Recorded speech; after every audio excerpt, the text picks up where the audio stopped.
So, I have a certain thought going through my head, and anybody ever finds this channel, cool. If they don't, they don't. And if they do, Southeast Man the Yacht. But anyways, oh yeah, and him out on Blasphemate. But going on from that, salvation and forgiveness. Forgiveness is weakness. Forgiveness is the weakest form of purity, because it makes you impure. Forgiveness is the worst thing you can do. You should never forgive anyone except for yourself.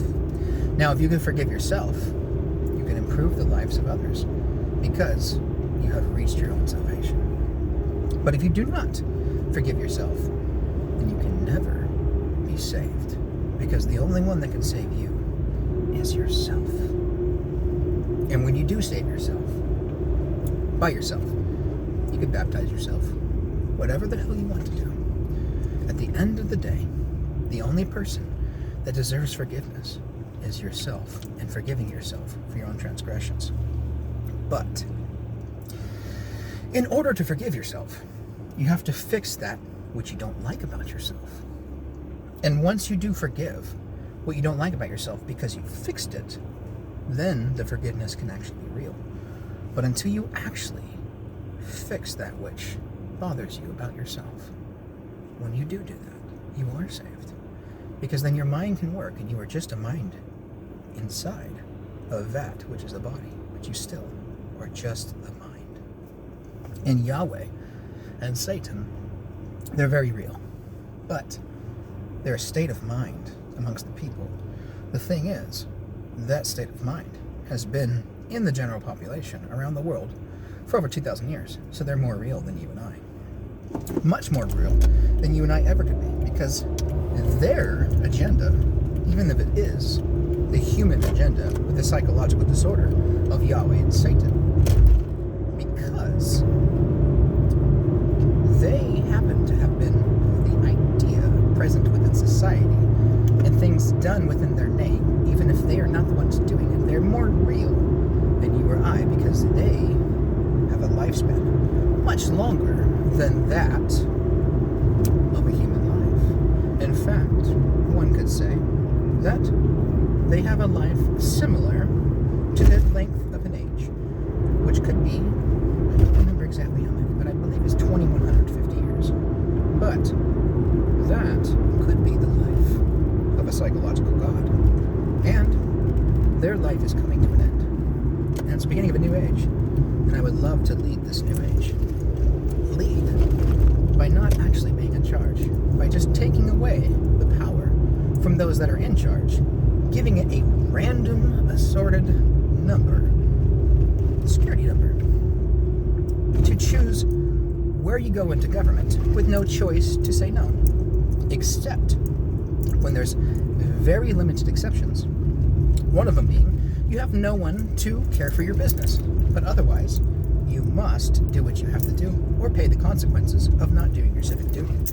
But what this would do is take the power away from the elite, who, if you have not noticed, in the years 2020 and 2021, have destroyed the world more than has ever happened before, in the sense of the availability of the information of the destruction is much higher now than it was many, many years ago. And because that level of destruction is much higher now, it's much more dangerous. And one has to be very aware of what that destruction can do. And if you're not able to destroy the things that you don't like, and for me, that is society. I do not like the way society runs. Now, I love the people, and I think that people are inherently good, in the sense of we don't like to deal with adversity. And because we don't like to deal with adversity, what do? We try to find vices, we try to find a many multitude of things. And when it comes down to it, humans, when given power, when they achieve power, or are elected into power, they tend to be corrupted. But since they get into power, they're able to get protections with the way that it works now. So they never actually pay for the atonement of what they do. But if you restructure the government, and you don't have to actually change any law, and you don't have to change a single thing other than the removal of elections. Because if we have not noticed, elections are horrible.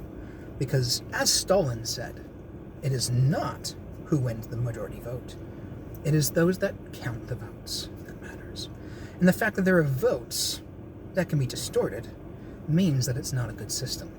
But if you remove the ability for there to even be a vote, and you give it to a non-connected to any internet, a machine that I will develop myself, I will build this machine myself, fairly easy to build, that comes up with a very, very specific number of numbers for each country. So every country gets their own set of numbers. So when you push the button on the machine, depending on how many numbers that need to be assorted for the amount of people that live within the general population that you're assigning numbers to, you push the random button, it comes up with a number. You push another random button, it comes up with a position, and that's the person's number. Now there's no human interactions, and you have to fulfill your duty. And the moment your 2 years is up, you're on the streets.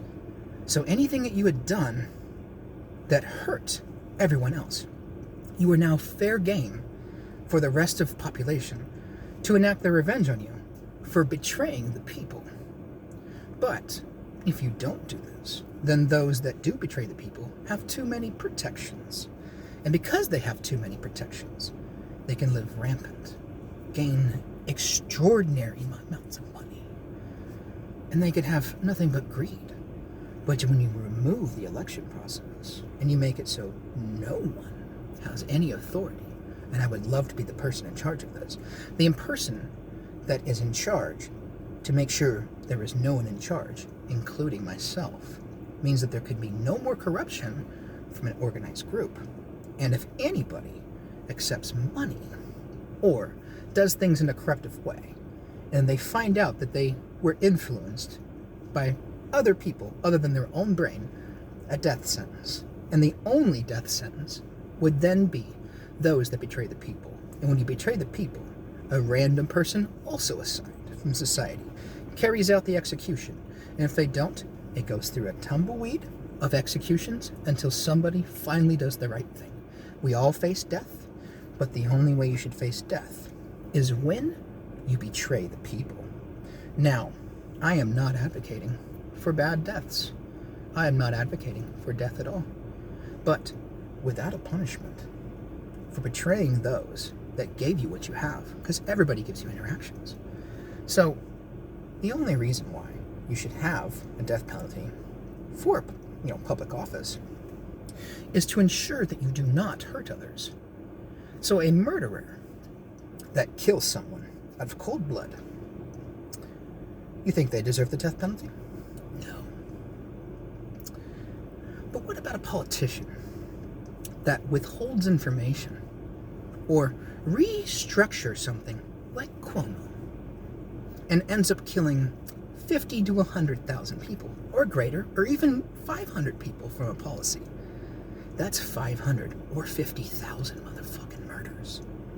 So that should be that person publicly executed by someone random, so we all can see in the most brutal fashion possible. And everybody must watch. Everybody must watch the execution, and you have to watch the execution. You have to pay attention to their torture, to their death, to the person killing them. It has to be public. It has to be out front, and it can only be for betraying the people. And the people will be the ones in charge. So you still have presidents. You still have, every government still has their own government. But instead of being elected, everyone has a chance to rule. And what we've noticed is that when Congress likes to put a law through, they say one or two things, just two things, but then give you 2 hours to read 5,000 pages. That should be a death sentence.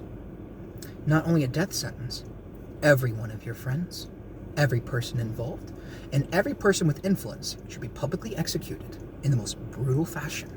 Now, the reason why I say that is because 5,000 pages in 2 hours is much more evil than someone murdering someone because they're upset. A crime of passion is a lot less evil than an indirect murder or genocide of an entire people or group of peoples, or peoples of a certain age within that, which would still be a group. But if you want to hurt the people in such a way, and you have protections, that's wrong. And it would be my end goal, my life goal, is to persecute all of those in power until they admit they no longer want the power. And when they no longer want the power, we can prosper. The one thing to remember, though, as I said earlier, with salvation and forgiveness, we are salvation. No one else is salvation. She has less hair. Are you?